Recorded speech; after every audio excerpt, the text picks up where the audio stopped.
Hello and welcome back to my channel. I'm Upasana Taneja, and in today's video we have this very beautiful question: under root x plus under root x plus under root x up to so on infinity is equal to 4, right?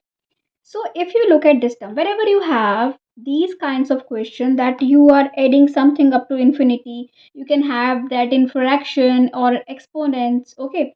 Like something is going up to infinity, right? So if I remove this first term from here, right, that will not change the question because this term you are adding under root x plus under root x plus under root x up to infinity, right? So what do I do? This will still be equal to 4. If I even remove first term, this term will still be equal to 4.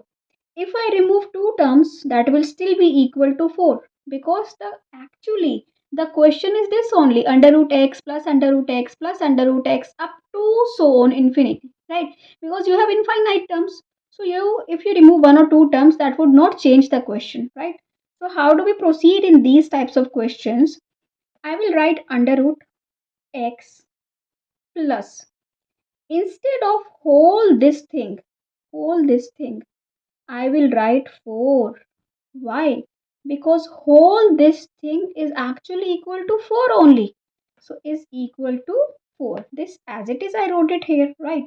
Now if I square both sides, I will get x plus 4 is equal to 16, and which will give us x is equal to 12, right?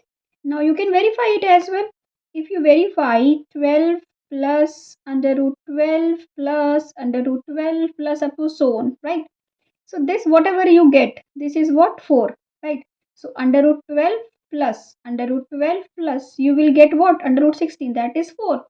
If you get this, it will become 4. Under root 16 will become 4, right? So eventually you will get under root 16 only, and that is 4.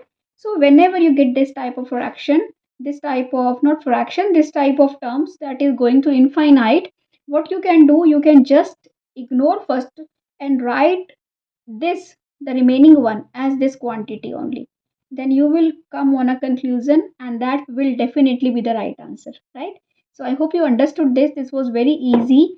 And if you like it, do subscribe to my channel. And if you like to solve riddles, you can follow me on Instagram and Facebook. Thank you for watching. Bye bye.